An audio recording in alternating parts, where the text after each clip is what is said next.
Hi, I'm Esther from Pico Tea, and this week's Tartan Week, so we're promoting all our Scottish themed teas and products.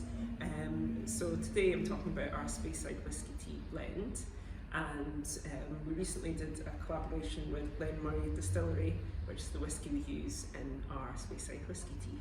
So this is the Glen Moray whisky here. It's a 15-year-old whisky that we use in the blend, and it's a mixture of cherry and oak casks. It's a really lovely whisky. It's just really smooth. There's kind of notes of vanilla, it's fruity, because it's aged in the cherry casks you get this kind of hint of like wine and muscatel that really comes through, as well as the sort of classic Speyside flavours. So when we were blending the whisky teas, there's 5 main whisky regions of Scotland, and we wanted to create blends that represent each of the 5 different regions. Today we're talking about Speyside Whisky Tea, and I've got all our ingredients here of what goes into the blend itself.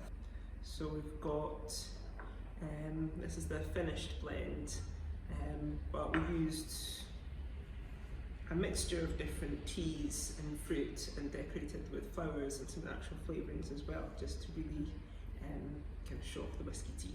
So there was 3 different teas and 2 different types of dried fruit that went into making our Speyside whisky blend, as well as the whisky itself and some natural flavourings. We used an Assam tea, and Assam's really malty, so that helps give a really nice kind of malty rich sort of base to the tea. We used a Chinese toasted oolong, which helped bring out more of the sort of honey kind of notes from the tea. It added some real sweetness to the blend, and it sort of helped bring out more of the sort of typical whisky flavours. And we added Chinese black tea as well to help sort of balance the blend out a bit more. We also had some apple, and again, apples are really sweet, the freeze-dried apples really kind of help bring out that sort of sweetness, and then of course strawberry pieces. So if you're a fan of Speyside whisky, you'll know they're known for being really sort of fruity, and so that combination of the apple and strawberry really helped sort of bring out the sort of the fruity notes that you kind of get on the whisky, which is really nice. So we're brewing up some Speyside whisky tea just now. For those of you who don't know about whisky, the Speyside region is in the far north of Scotland. It's sort of east of Inverness, but not as far east as Aberdeen, right up at the top. And it sort of follows the River Spey. And it's an area that produces some of my favourite whiskies. In fact, it was Speyside whisky that kind of got me into drinking whiskies in the first place, just because they're so kind of sweet and fruity and kind of always smell really nice.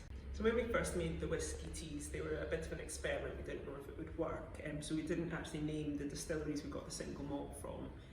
But we were really excited when about a year ago Glen Moray Distillery approached us and wanted to work with us using their Speyside whisky. So we're really happy about that, because it's such a lovely whisky to work with.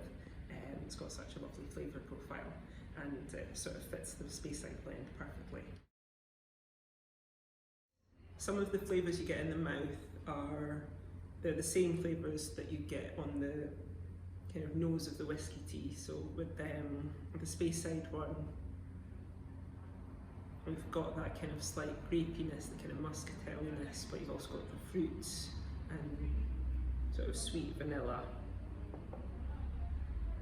What we've done with the tea is to try and replicate those sort of flavours and aromas in the cup.